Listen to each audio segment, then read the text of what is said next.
Now, in the last video, we did a little bit of scary math. If you don't want to do the math, you can always download my preset called Map Values 1. It's going to be with this video, and then you don't have to worry about that. You can just use it.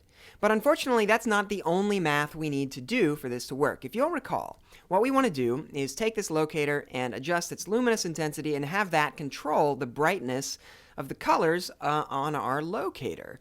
And we've got one tool to help us do that. We can at least map these values between 0 and 1 instead of 0 and 7.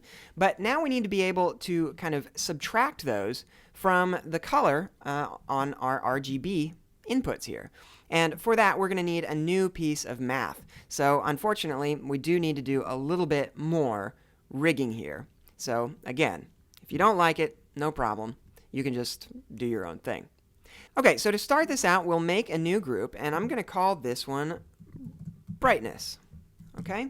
This is going to just take some color values and adjust their brightness. And it's going to be an assembly, and it's going to be empty, and we're going to click OK. Now we'll add a modifier, and this is going to be basic math subtract. And now we have our brightness. Now let's think about what we need in order to create this brightness. Well, let's start by thinking about what we want to get out of this. That's what I find most useful. We'll start by saying this is going to be my output R, and it's going to be a float. It's going to be scalar, and we're going to have a minimum value of 0 and a maximum value of 1, because we definitely don't want to go into negative or more than 1 on any RGB value. And the default value can be 0. That's fine. All right, so we also want output G and output B. Okay, easy enough. We're also going to need inputs for this. We could be RGB, we could do Kelvin. Let's do RGB. So I'll say input R, same deal, input G, and input B. Right? Now what we want to do is adjust the brightness of these RGB values and have them come out with new RGB values. Okay, so we need an input. So let's say our input, this is going to be input brightness. Okay, and this is going to be a float. It's going to be scalar, and it's going to be anywhere between -1 and +1. So we can subtract up to 1, or we could add up to 1, and the default value will be 0. So we're not making any change to our brightness. Hit OK.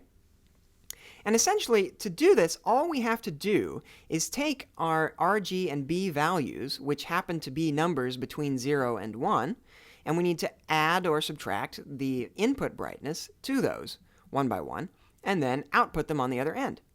So, just as an example, we'll take our input red, and we could subtract our input brightness, but we don't actually want to subtract it. I added the wrong thing. Let's go to math, basic math add instead. That'll be better. There we go. Delete this.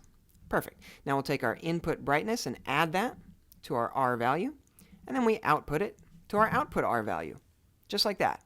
So add modifier, math, add. Good. We'll take our G value. We're going to add that to our brightness. Add that out. And finally, add modifier, math, add. We can add our B value. We want to add some brightness to that and go out the other end. So we can save this. Let's take this guy and go back to our assemblies, right-click it. I'm going to save the assembly. Call this brightness. Save that out. That should be good. We are now ready to actually plug this thing in to our locator. Let's see what we can do.